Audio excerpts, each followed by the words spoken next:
So today we're going to cover probably one of the most important topics that people need to understand: mitochondria and optimizing health of mitochondria. Because more often than not, we have people coming over and yes, they talk about getting leaner, getting fitter, getting this and that, but predominantly they want more energy. They are tired of being tired. And this is where mitochondria come into play. And more often than not, this is where we start with building up habits. And this is why we always check your blood tests and all those kind of things. So maybe you can open up and start talking about what's mitochondria, how it creates energy, and how to keep it healthy. Yeah, we'll jump right into that. So everybody kind of, can think in their mind, hopefully when they went to school at a young age that they learned in biology or science class that the mitochondria provide the energy to the cell, right? And as you stated, right, earlier, most people come to us because they want to feel more energetic. Like, yes, they want to lose some weight. Yes, they want to, change some of their body composition, but almost always it's coupled with, I just feel like I'm lacking something. I need more energy of some kind, right?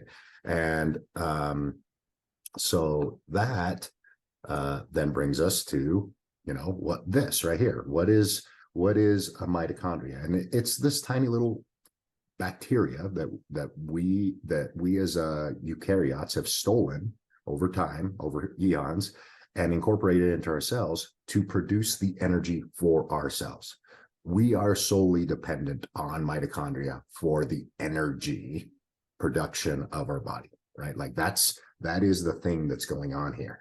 And most people, understand that we have genetics, right? When most people think about genetics, they think of the nuclear genetics. That's the thing that makes you, a human versus a chimpanzee versus anything else, right? But they forget that this little thing, this mitochondria, has its own genetics, and that's what these represents. That is, and most importantly, this is passed down. Your mitochondria is copied from your mother, and then from your mother's mother, and that's how transgenerational epigenetics functions. And what I mean by that is, if your grandmother was exposed to an environmental stressor, she passes that down to the egg directly because her mitochondria become the egg's mitochondria.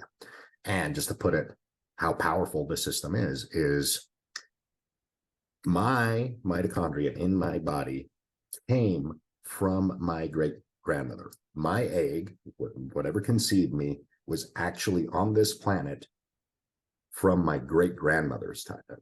From my grandmother's time, 3 generations. So my grandmother had my egg in her that was inside my mother, right? So that's how powerful transgenerational epigenetics are. And that is your mitochondria. And by epigenetics, I mean the things that react to environmental stressors. For example, we all know the one guy that appeared to be jacked all the time, no matter what he ate, no matter what age, he was just jacked. But then he starts training and not much changes. And then we've also seen guys that look like nothing, train for 5 years, 6 years, and then are completely unrecognizable. That's epigenetics. It's how your mitochondria react to the stressors in the environment. Now, how does it function? Right here. Now, this is where it gets complicated as far as like learning science. I'm going to try to simplify it down, right? And this might not be the most simple one to start with. This is probably the Mitochondria easiest. is never simple. No, mitochondria are never simple. No, absolutely. But in a way that you can think of is this. These guys right here, 1, 2, 3, and 4. Okay.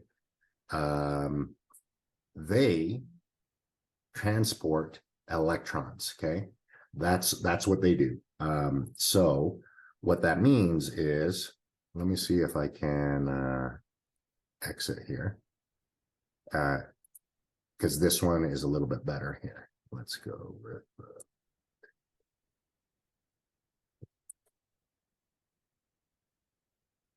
And I know in your head you already kind of envision what this is, but it would be good if you could just explain what those gray lines are, and that you're actually looking into how things come in and out of mitochondria. Yeah, absolutely. So I am hoping that I can clear this, but it might not let me. So this is, I'm going to figure out if I can give you a different view here. That was good anyway. You can just keep painting on it. Yeah. Yeah. I'm just trying to clear. There we go. I just wanted to clear those. There we go. So this is what we want. We want electrons. So that's what this little E right here stands for. Okay. That's an electron, and it's get passed from here to here, all the way to here. And then this is the most important part. It creates water and CO2 at the end product, and then ATP, which is energy, right? Now, if this is messed up, the flow of electrons from here to here to here to here, think of it like a short circuit, literally in a wire, like on your house, right?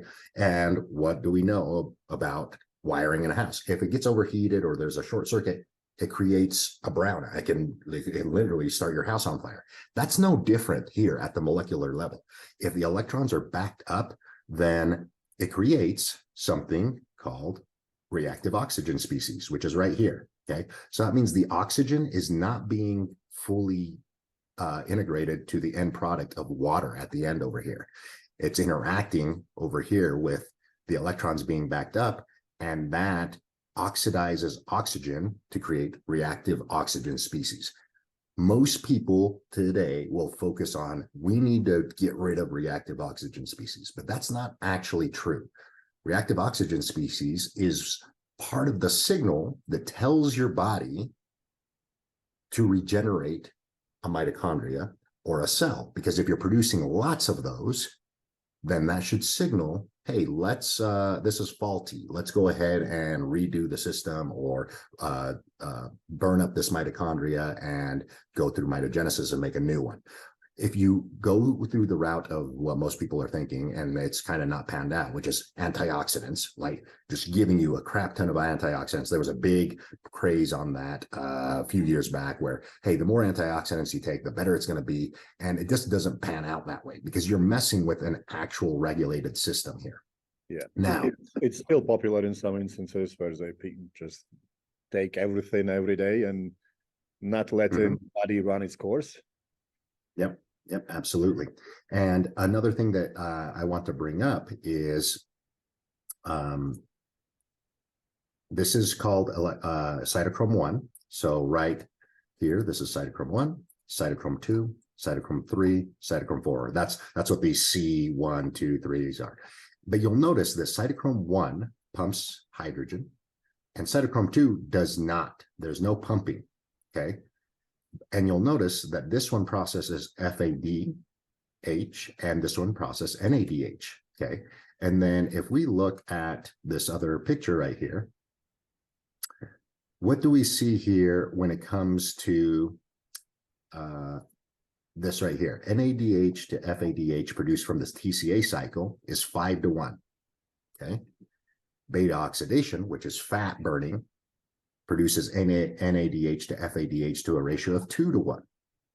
So if you keep in concept that this cytochrome 1 pumps hydrogen and it processes NADH, and this cytochrome 2 does not pump and it processes FADH, again, it's not really shown here, but you know, if you look at if you go back to the previous slide, what that means is when you burn fat predominantly, your NADH to FADH will be shifted to 2-to-1 or closer to 2-to-1, which means you're going to pump less hydrogen and transport electrons shorter, right? Because you're only going from cytochrome 2 to cytochrome 4 to create water and then ATP.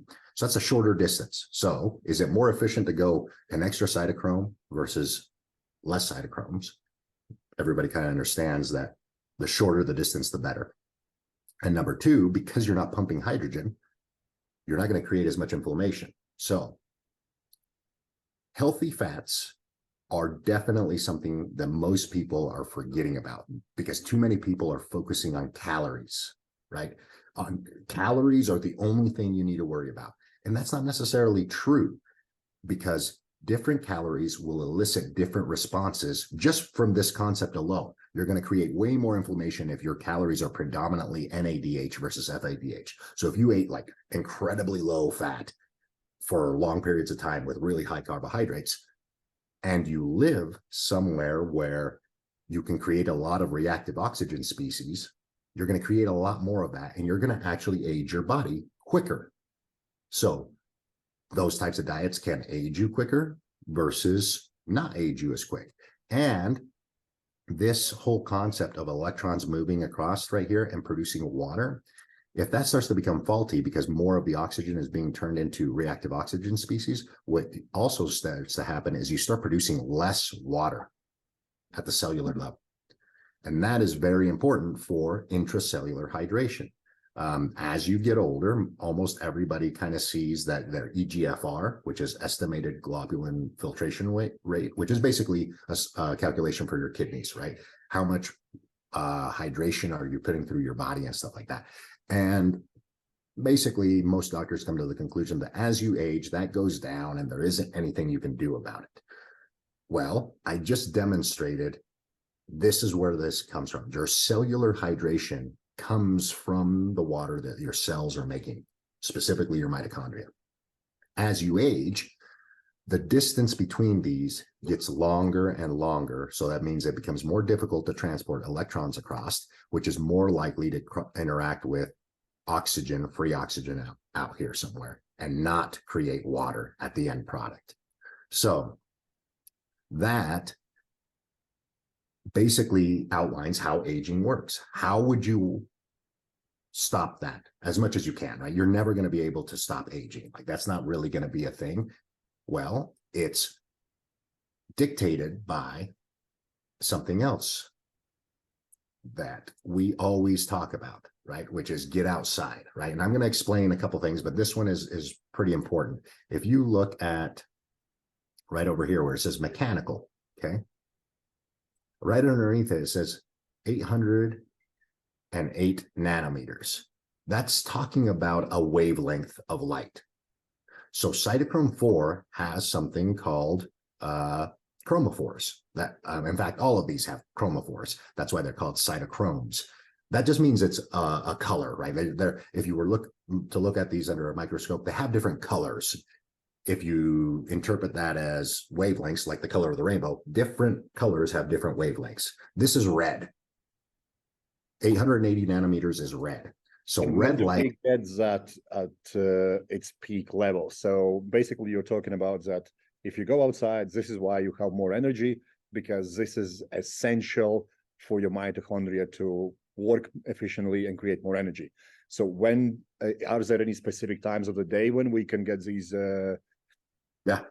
So and we've talked about episodes about like skin cancer and people worried about that and how you want to work up to that, right? So yes, there are times of the day where you can be outside literally all day, that whole time period, and not suffer any detriment and only get the positives. And the first 3 hours of the day are heavy in red and lack UV, right? It doesn't mean that you want to avoid UV. It means that if you are somebody that's just getting into this and you're trying to figure out when's the best time for me to get out, and I'm worried about, my skin and other things and all that sort of stuff, it is 800. It is the morning, the 2 times of the day, first 3 hours of the day and the last 3 hours of the day provide an enormous amount of just pure red light, way more powerful than any red light therapy box or red light therapy bed would ever be able to provide. I mean, you're currently, in closer to the equator currently. How's the morning time? How warm is it? Like as soon as the sun comes up? Yeah, it's great. Yeah, absolutely. And what that does is it does 2 things, right? There's the mechanical action right here at cytochrome 4, so that you're going to create more water. And water, just so people know, is also a red light chromophore. Okay. So if you ever look at a lake or an ocean and it's blue, the reason why it's blue is because there's probably some calcium in that water, and it's reflecting back the light that went into the water. Well, when the light went through the water pulled out all the red because it's a red light chromophore. So then when the light hits something that's reflective inside the water and it reflects back to your eyes, the only light left for you to see is blue or green. That's why you will see that, is because the water actually absorbed all of the red spectrum of the light hitting that water. So that multiplies because this water is your cellular water. That means it's going to flow throughout everything that you see in this slide right here. All of the rest of the stuff of this cell is water that got made by the mitochondria. It's what makes the cytosol. It's what makes your cells able to be fluid, essentially. It's a type of gel, and that's special water. That is what keeps your cells healthy. That's what keeps your cells able to communicate correctly with each other and all of that type of stuff. So as you can tell, water, I'm interested in any specific nutrition that enhances it. Yes, because you kind of already mentioned it, bypassing on that, but I would like you to go deeper on that. Yeah. So nutrition wise, right? Things that will help you create more water is making sure that you eat to the season. So right here, okay, if you are missing infrared light, that means that this creation process of water right here at this cytochrome 4, because that's one of the places where water is created. There's one other place in the TCA cycle that water could be created, but this is the main creation process of water. If you're lacking red light, this becomes inefficient. Okay, so the only way that you can make it more efficient is by shortening the distance so that the electron can continue to power this energy that's required to create this chemical process. So the way that I want to say it is like this. In the winter, you're not going to get much of this if you live somewhere where there's winter. So by default, nature has made it much harder to get NADH because no carbohydrates grow in the winter. And by nature, the fuels that it used to be hard. Correct, right? Under natural circumstances, and natural's, a weird word, but under not modern circumstances, you're actually going to naturally shift your ratio. See, this is the ratio that you can see here. You're naturally going to be getting the less NADH and more FADH if you're going with things that aren't carbohydrate based, if you live somewhere where there isn't a lot of carbohydrate based. So you're preserving the energy from the electron to continue to create water, even if this is lacking.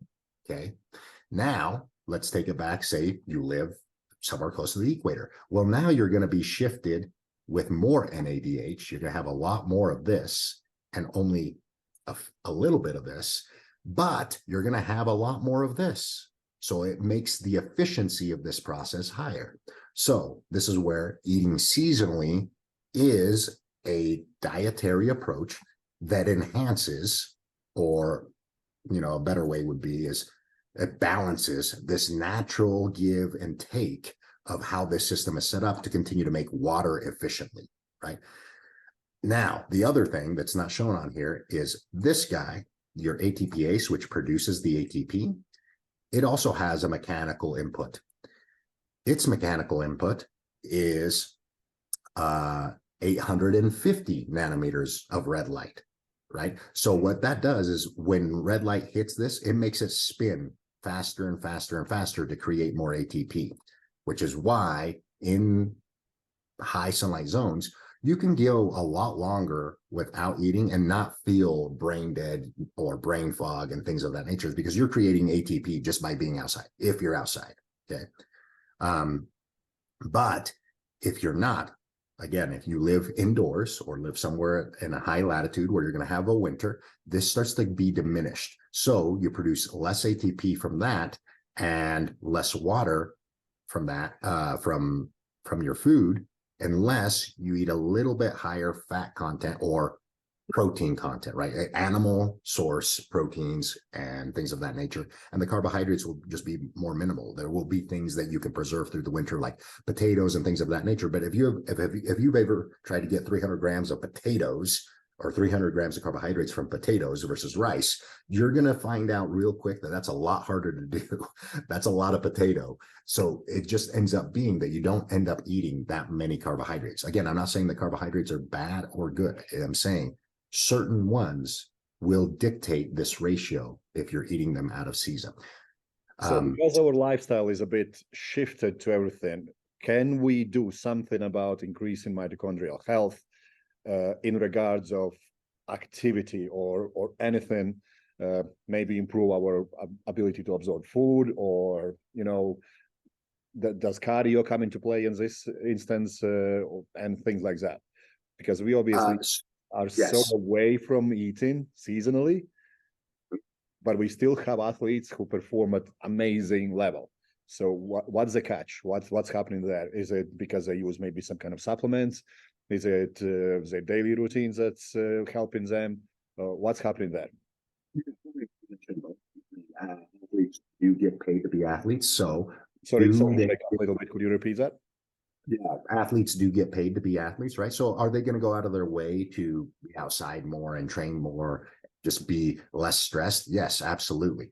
But on that line, okay, what is the other component here to make this water? Oxygen, right? So if you have great aerobic capacity, you can also deliver more oxygen here to create more water, right? So there, you quickly start finding out, oh, there is, you know, some different components, just like a car, right? If you don't provide oxygen, the car is not going to fire. If you have a poor oxygen carrying capacity, so VO2 max, things of that nature, then you're going to have a hard time providing enough oxygen to even create the water. And the oxygen is crucial for not just creating the water, but also the ATP process, right? So a good aerobic system also hedges you to make sure that this system works correctly, okay? So athletes should have a very good aerobic system, and the ones that do will probably find that they like to train outside, right?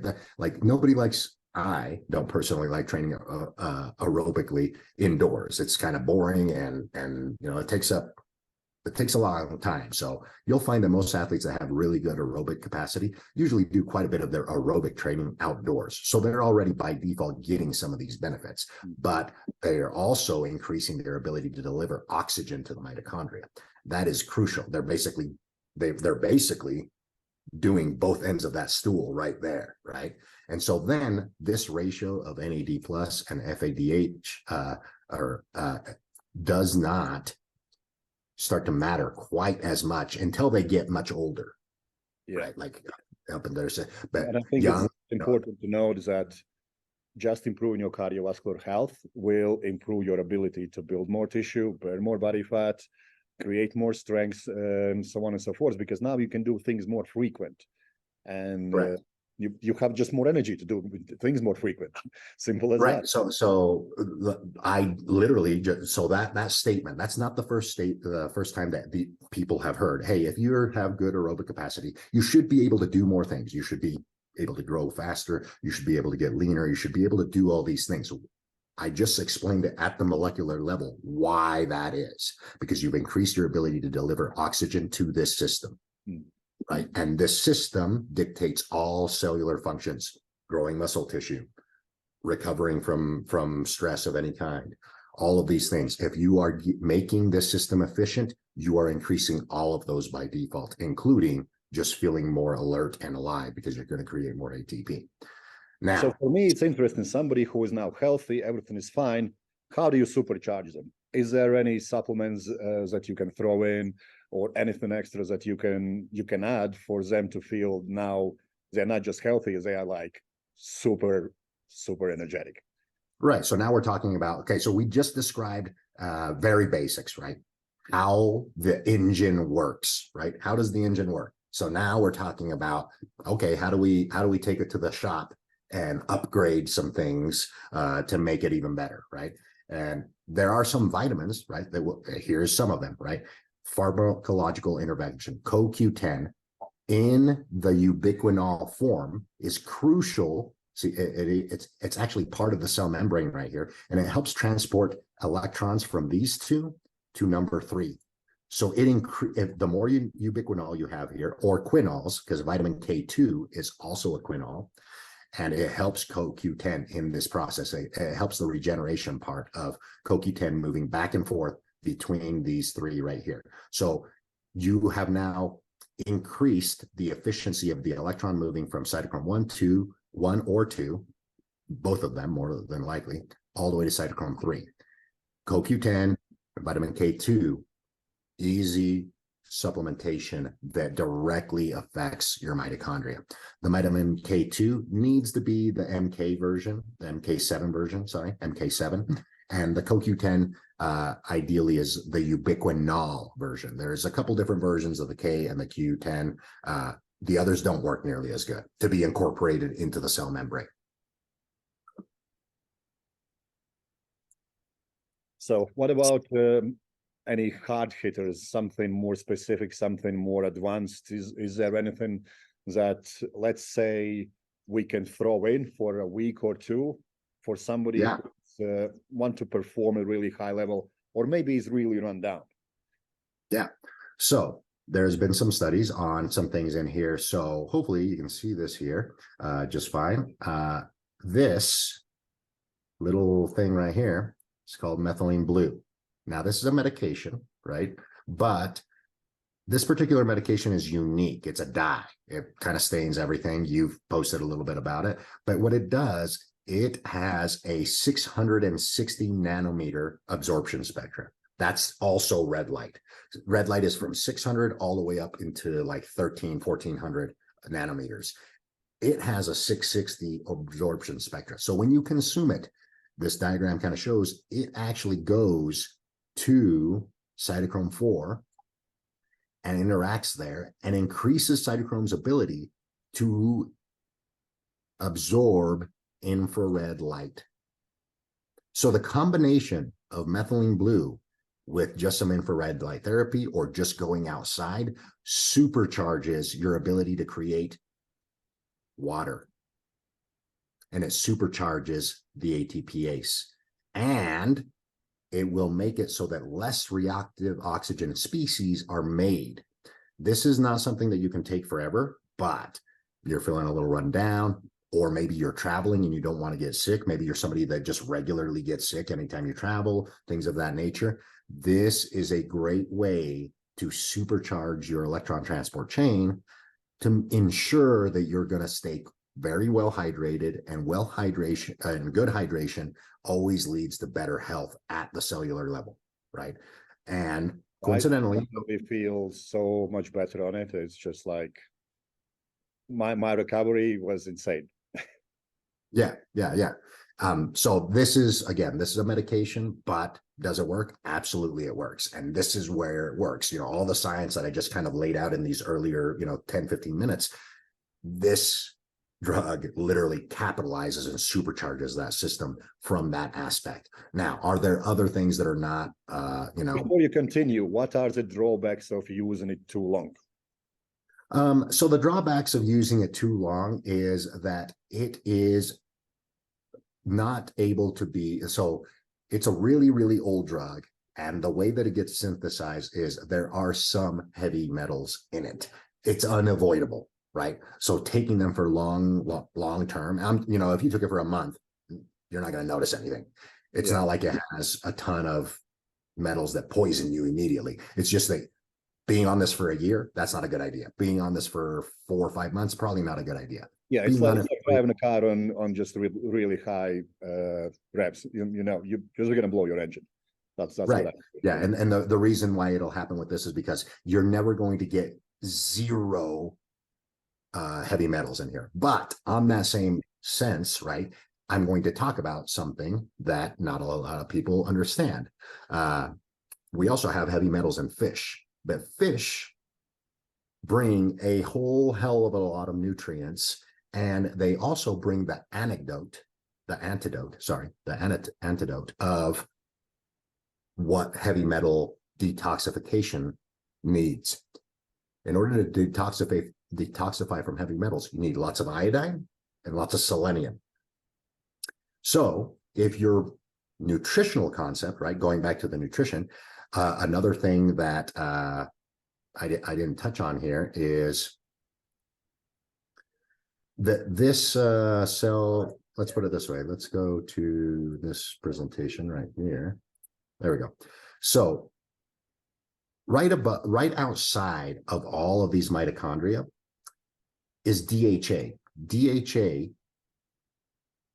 gives the mitochondria the ability to be more electric. DHA in your cell membranes, right? Because it's going to be in the membranes of the outside of this mitochondria. And it's also going to be in the membranes of the outside of the cell itself. So each one of your cells will have some DHA in it. Why is that important? DHA from the marine chain incorporates into your cell membranes to make you more efficient at gathering this light that we're talking about. Just like a solar panel needs to become efficient at gathering the energy to turn it into electricity, they make the solar panels more efficient by modifying the material that it's made out of. That's what DHA has done. That's what nature has done with your surfaces and all your cell membranes, not just the surface that you can touch, but all the way down to the molecular level of your cell membranes have DHA in them for this purpose, to make it a better solar panel to gather energy. That same dietary outcome brings selenium and iodine in high amounts. There's no other places on in the food chain that bring more of those than seafoods, and I mean all of them. Anything, even plants like seaweed, algae, things of that nature that are big in Okinawan culture and these blue zones, right? Like there's whole studies on the blue zones and stuff like that of people that live to be very old and people that are really healthy on the planet. They tend to have a seafood-based diet, and that's not a surprise because that diet enhances your mitochondrial health while providing some key nutrients, mainly zinc and selenium for any kind of heavy metal poisoning that might come from the marine food chain. And coincidentally, if you're eating high amounts of that, you're also kind of hedging yourself against methylene blue or any other substance that you might consume that might have some heavy metals in it. But the other thing that particular dietary outcome brings is it's going to bring all the cofactors for iron and iron itself. It's going to bring copper. It's going to bring selenium in very high amounts. Now, you can find these nutrients in other meats, right? You're not going to find all of these together in plant matter. Like, as much as I hate to say this, most vegans are going to lack some of these because they are not found in adequate amounts in plant materials. Some of these will be totally fine and some of them won't. But from animal sources, you're going to find pretty much all of these, but you're going to find them in really great abundance in seafood. For example, zinc, selenium, copper, and iodine are about twice as much in seafood versus just red meat alone. Doesn't mean red meat's bad. It just means that if you're trying to supercharge things, or if you are deficient in some of these things, you never eat any seafood, then you might actually be on the lower end. You might not be deficient, but you might be on the lower end of some of these things. So there's a nutritional thing in there. There's the ubiquinol, that's a supplement. There's the vitamin K2, that's a supplement. There's the methylene blue, that's an actual medication. There's another, this is used in the Himalayas. And methylene blue can still be bought over the counter. It's not that you need prescription. No, it's not that you need a prescription, but it's definitely not a supplement. It is legit synthetically made thing. So there is that distinction, but yes, you can buy it literally off of Amazon, I'm pretty sure. And so there is that. And then there's another supplement that's also used in a lot of Himalayan cultures, and that's Shilajit. And the reason why Shilajit is used is because it tends to help with altitude sickness. And what is altitude sickness? It's your inability to transport oxygen, because there isn't oxygen in the atmosphere, to your mitochondria. So living at a high latitude and you get oxygen sickness would be the same as living at a normal latitude and you have poor aerobic capacity, right? Shilajit, it has been shown significantly, and that's why it's used in those cultures, because they live in the high mountains, to facilitate that ability. So shilajit has a really unique place there. It's a mineral. It's kind of like a tar. And even in Siberia, they also use that and stuff like that.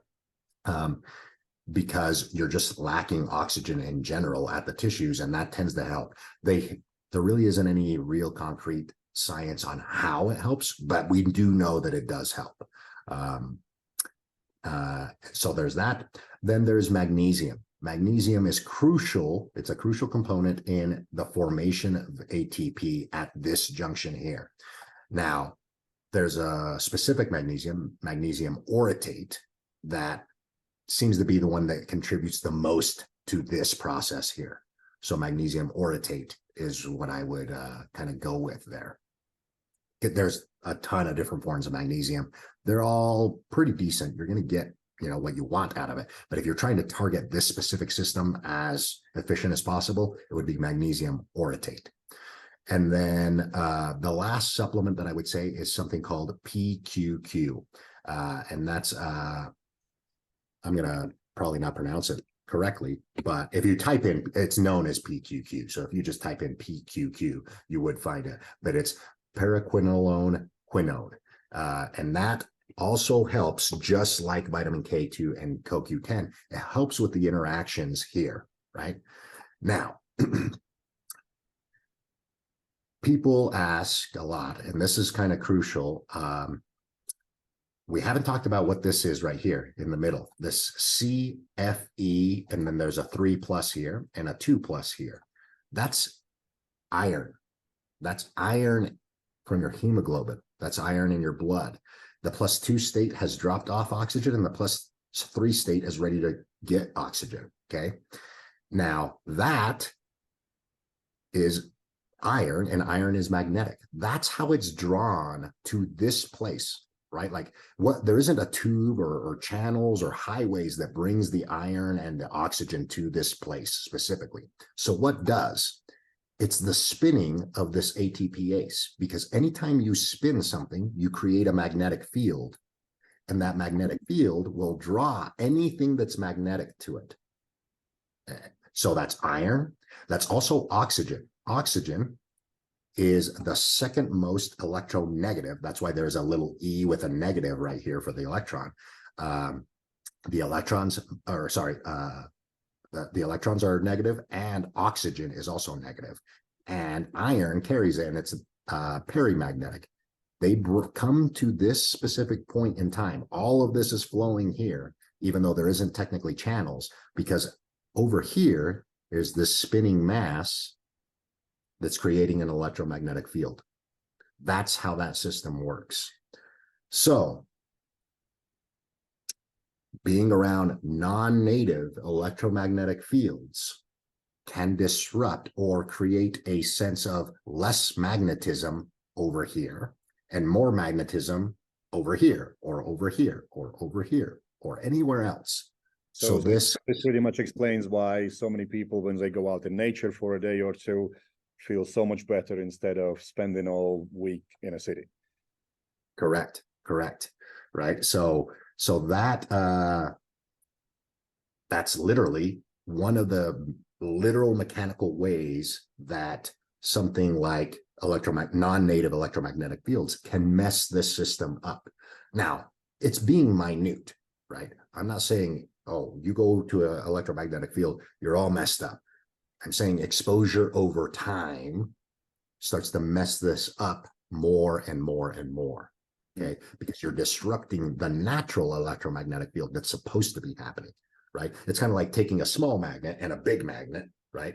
The small magnet won't really interact with it until I get it really close, and then it starts messing with things, right? Or if I leave them together all the time, and I'm always trying to drop a pen to the big magnet, sometimes the little magnet will pick up a pen, right? Like a metal piece.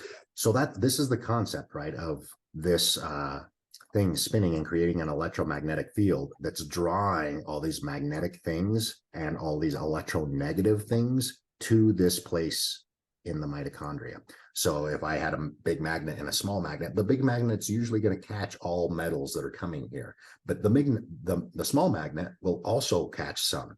And that is how foreign electromagnetic fields can interfere at the cellular level, because now you'll create a magnetic field right here, or a magnetic field right here, or right here. And now that will disrupt this flow this way. And coincidentally, right, that will make less water, less ATP, and so on. So this is what I want to touch up on, yeah. on the things that's very important, and you mention it all the time, is water. Why is it so crucial for mitochondrial health? Yeah, because water is the thing that drives all life at the cellular level, right? Like if we're looking for life on another planet, we're looking for water. If there isn't water there in some form, it's less likely that there's going to be life there. And the reason is because water does some really, really interesting things. It can be paramagnetic. It can be in actually 4 states, right? Four phases of water. Most people know of, liquid, solid, and gas, but there's also a 4th phase, which is what this water is, which is more of a structured gel type of water. It's an intermediary water. And it just facilitates the action of physics meaning the movement of electrons, the movement of protons. It facilitates all of this being able to move and create energy. So water is just essential for life. And these are the technical ways that it does it, right? So that's why it's important. If you're making less of it, you have less ability to do all these things that are crucial for life. And we basically have that data right from, lots of studies. Babies are born and they're almost 80% water. That means their cells are functioning very, very efficiently. And that's not surprising considering how much a baby goes from year 1 to year 10, right? That's a whole completely different thing that happens there versus year 20 to year 30, not much change there. You're now about 70% water. From year 30 to 40, you're now closer to 65% water. Year 40 to 50, you're 60% water. By the time you get in your 70s and 80s, you're only like 50% water because this system starts to function less efficiently to make your cellular water, which makes you dehydrated. It's what ages your cells, etc. It's really the lifeblood. Your blood just brings part of that equation, right? It brings the oxygen and nutrients, but the lifeblood is actually the cellular water that's being created, because this right here, your iron and your oxygen, that's your blood. That's coming here. That's adding this to it. But the real thing that makes everything work is your water. And then your ATP. When you talk about that cellular water, is it better strategy to have higher quality nutrition approach, or improving your hydration levels, or the mix of both? I would say the mix of both, but there is a particular hydration protocol that you could use to kind of benefit you the most, because this water is, and we haven't really talked too much about it, is this particular hydrogen that's used for this water is light hydrogen, right? And that is different than heavy hydrogen on this planet, in the water cycle, right? In school, you learn about the water cycle, about evaporation and condensation, and then rain and snow and all of that type of stuff. That whole process is meant to do this. It takes deuterium, heavier water, and depletes the deuterium and places it at high altitudes or high latitudes. So the further you are from the equator, or you're higher up, the less deuterium that water has. And deuterium is just a way to, well, actually, I think I have a picture of it. It's this, right?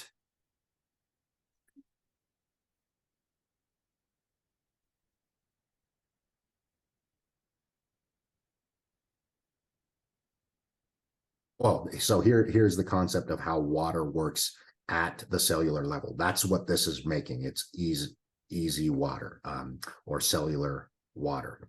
And that's interacting with how that comes together. But this is what I wanted to show you. So there's protium, deuterium, and tritium. Tritium is a man-made thing. That's actually radioactive. That's used for other things. That's not a thing that occurs naturally. But protium is light hydrogen and deuterium is heavy hydrogen. The difference is that there's a neutron here in the middle. It makes this atom heavier than this atom. Okay.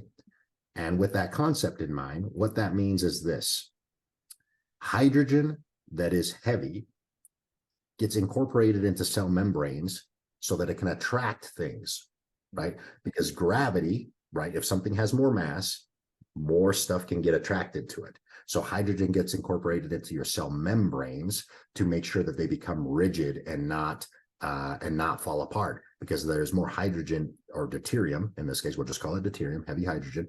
That means that more of the molecules will be attracted to it and become pretty rigid and keep things on this side of the membrane and on this side of the membrane. Now, the light hydrogen is used for the water production, and that light hydrogen is not as attracted because it's less heavy, has less mass. So that allows for more flow of electrons, flow of protons, flow of nutrition, etc. So if you drink any water that has been filtered naturally by the planet, you are going to naturally get lighter water. It's going to have less deuterium in it. So emphasizing the quality of your water cannot be stated enough. Okay. But most people are like, well, I can't afford, spring water, or I can't afford high latitude water. And I'm going to tell you, that's fine, because in this modern world, there's something that's even worse than deuterium heavy water. That's fluoride treated water. Here's why. Fluoride, hopefully I have this here.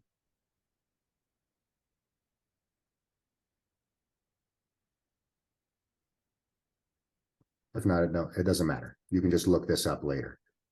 Fluoride is the one molecule, and I stated this earlier. Oxygen comes right here, and it flows to here because it's electronegative. There's one molecule on the periodic table. If you just open up a periodic table, there's one molecule that is more electronegative than oxygen. That's fluoride. But fluoride is twice as heavy than oxygen.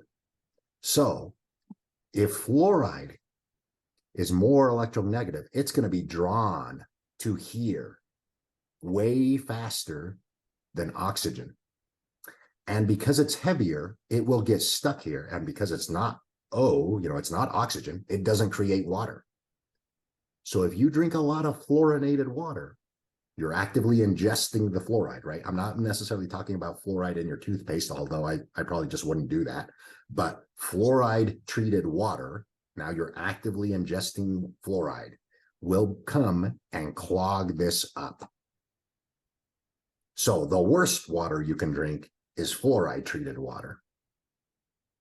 And the best water you can drink is any kind of spring water.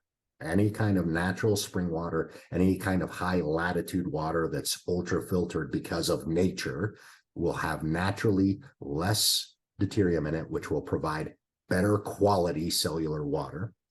And if you don't want to gum this up, you don't want to take any fluoride in. There's a reason why our biology doesn't have fluoride in any of its biological steps.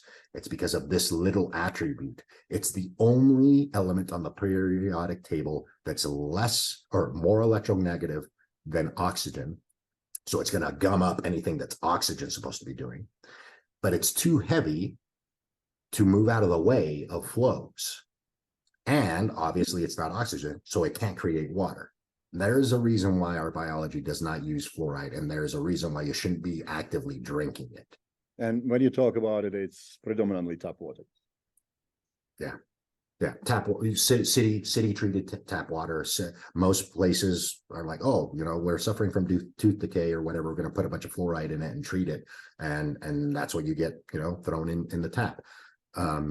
Most places in America, especially semi-rural, it's unless you live right in a city, it's probably not going to be fluorinated. But here's the thing. It is required by the FDA to notify you whether it's treated with fluoride or not. You can just call up your municipality and ask them, and they need to provide you that information. You can easily find that information. But, that doesn't mean you got to spend a fortune on spring water. It just means go out of your way not to drink fluoride in your drinking water because of this unique effect of fluoride. So when it comes to water, that's actually the thing that I tell people the most. I'm like, here's the, the highest quality water that you can drink is going to be like Icelandic waters, high latitude waters, mineral spring waters, things of that nature that have been filtered by nature. I'm like, if you don't have access to those, don't worry about it. Just make sure that you're not actively drinking fluoride. So all this heavy stuff, pretty heavy, summarized would be interesting to put that thought in ways that someone can just take this and improve their energy levels immediately. So let's say, what can they check, maybe in a blood test or any other tests, to see if they have sufficient ability to create energy, and then what they can do about it in terms of nutrition, in terms of supplements, in terms of daily habits, to, let's say, see improvements in their physical energy within weeks. Yeah. So let's just hypothetically say that this person that we're talking about has access to some labs, right? And just for the sake of not making it too complicated, they're either in spring or summer or live somewhere where there's sun outside, but they just don't know about this information. So let's just talk about, okay, two things that tell me whether you're getting enough sunlight or not: your vitamin D level and your DHEA level. Those two things are created directly from sunlight, right? If those are subpar or at the lower end of the range, that tells me the thing you need to focus on for your mitochondrial health is the mechanical input of sunlight, okay? And that's very simple to do as far as like when to do it and how to do it. It might not be simple to integrate into your lifestyle, but knowing about it means that you can change it, right? Means that you can find unique ways to incorporate some way to get more sun. For example, if, I said the first 3 hours and the last 3 hours are very crucial here. If you could spend all 3 hours of the sunrise to 3 hours later outside, that would be awesome. But most people won't be able to if they have, 9 to 5 jobs or have meetings or whatever. So what's some solutions that I've come up with that are kind of unique? Well, if you commute to work, roll down your window, right? Roll down your window to get more interaction with daylight. If you at your office have the ability to roll down a window, do that as well. Anything you can do to get more sunlight in. And then I would even go as far as, hey, if you can only get 20 minutes in that 3 hour window in the morning, then you have to maximize surface area. Okay. How do you maximize surface area? You get outside in your swimsuit, right? You take these off, you get a lot of skin in the game, right? Now, how do we maximize the area of your skin, right? So if we had a piece of paper here, right? It's a given area, right? If it's flat. But what if I crumple it up, right? Now the same area, the same surface area is here, right? But the area actually got smaller. So what is a goosebump on your skin? It's the same effect, right? So if you get cold and get a lot of skin exposed, you've tripled the surface area because each goosebump made more surface area in the same actual area. Does that make sense? Because instead of being flat skin, now it's got bumps in it all over. You've almost doubled your surface area. So getting a little bit of cold outside with a lot of skin exposed can maximize the time in the sun. So essentially you got 15 minutes. Well, let's get the most out of those 15 minutes, right? Which can improve your vitamin D levels and DHEA. Yeah, and all of that type of stuff. And then you would do that just at 3 points out of the day. Literally the minimums would be like 20 minutes, 20 minutes, 20 minutes. If you can't find 20 minutes to get outside and do some of this, you have other problems, right? You need to free yourself up a little bit more. 20 minutes is like eating a meal, right? Like that's what it should take. If you can't have that time aside, especially now that most of the jobs can be done remote, you can take your laptop outside or iPad or just a phone call. So yeah. So there is that concept, right? So bloods, DHEA, and vitamin D. If those are underperforming, it tells me you have a sunlight problem. Let's do anything that you can think of, right? You can get pretty creative with these things, right? You could even supplement with a vitamin D lamp, right? They start to sell those now. that would be for like winter time or even at your desk, right? And we've talked a little bit about this, right? Having an infrared light, you can now get a vitamin D lamp. That's going to get some of this creation process going. Now, how do we know if you have a water problem, right? That's your BUN creatinine ratio, right? Your BUN creatinine ratio tells me how well your mitochondria is recycling water at the liver and kidney level. So if your BUN creatinine ratio is high, and BUN stands for blood urea nitrogen, okay? And if your blood urea nitrogen is high, well, that tells me that you are misfolding proteins. And that's just a fancy term for you're wasting proteins because there isn't enough hydration at the cellular level to account for all of these. You're not hydrating things correctly. So if those are high, things that I like to incorporate are, okay, well, let's improve the quality of your water, right? Like that is where I do focus on. Hey, tell me a little bit about the water you're drinking. Is it just tap water? Is it fluorinated? You know, what can we go out of our way to purchase something a little bit more expensive? You know, not always, you know, maybe it's just going to actually find a local person that can provide you some bottled spring water, right? There's companies that do that. So you just got to investigate a little bit more with the actual water that's going into their cells. And that would be something where you would go with some mineral water, about 20 ounces every single day would be enough, right? And that's not really going to break the bank, but that's enough to be like, hey, that's going to start to move the needle. And you will notice that their BUN creatinine ratio goes up and or goes down, sorry, their BUN creatinine ratio gets better. Incorporating that with ways for your mitochondria to make more water would be the supplements that we talked about, right? A little bit of CoQ10, vitamin K2, make sure that's incorporated correctly, along with improving the quality of the water that they're drinking, should start to improve their BUN creatinine ratio. Most doctors will focus on, you just need to hydrate more. So they'll just tell you to drink more water. But if the water is crap water, it's not going to improve, right? That's one of the key functions there. And then the next thing that I would do is, if this person is more indoors, right, then I would say I would shift their macronutrients to be a little bit heavier on fats than carbohydrates for the facilitation of creating more intracellular water. And again, that's dictated by the BUN creatinine ratio. As far as making sure that your mitochondria because your mitochondria are also time-keeping mechanisms. That's where circadian rhythm comes from, right?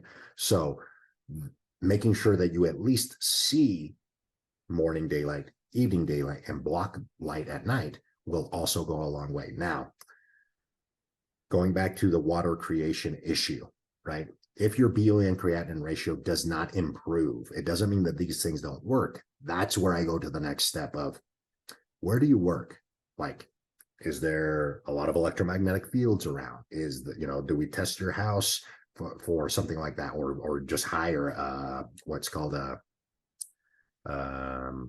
building biologist to come and investigate your workplace or your house? Because if you have lots of electromagnetic fields, just like I described earlier, that's going to be messing up that whole flow of things. And it might not even be your quality of water or the supplements that you're taking. None of these will work if your electromagnetic field interactions are strong enough to disrupt that system chronically, right?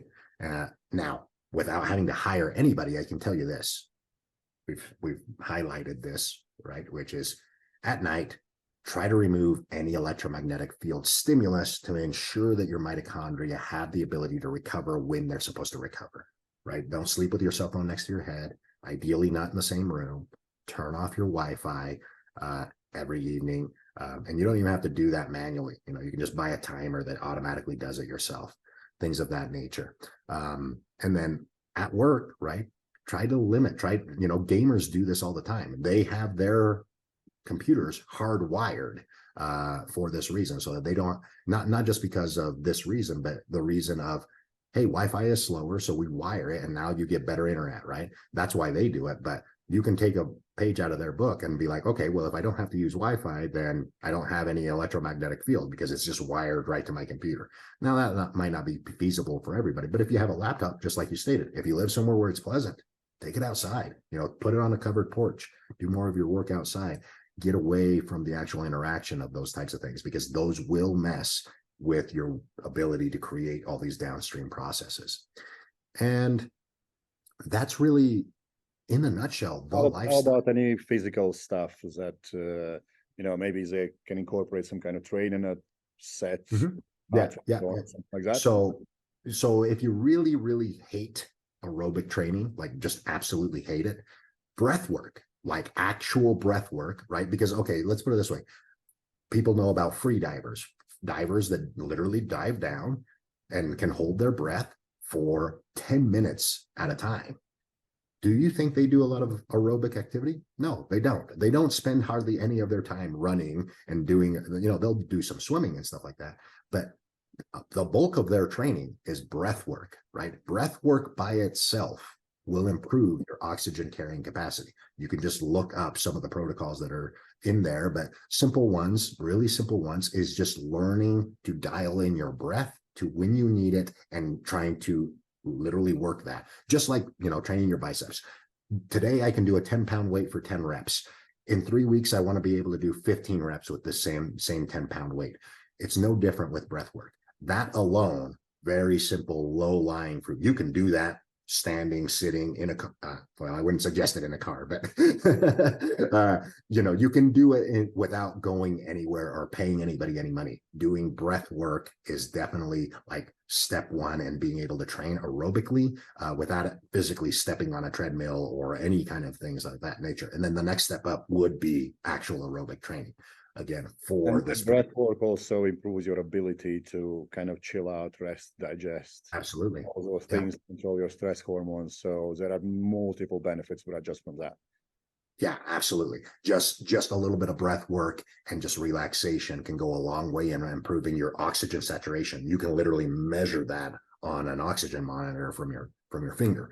That alone, anything that improves your oxygenation is going to improve mitochondrial function, right? So things of that nature are the things that I would focus on as like daily habits. And again, daily meaning, you do them very regularly, not that you have to do it every single morning, right? Your routine would become infinite, but it's one of those things where treat it like training. Hey, 3 or 4 times out of the week, whenever or just as a reminder, hey, whenever I'm feeling stressed, I'm going to actually take 10 minutes and do some breath work, right? 10 minutes, do some breath work. It can even be as short as 5 minutes. And that could be training enough to reduce some of these things and improve oxygenation to tissues and things of that nature.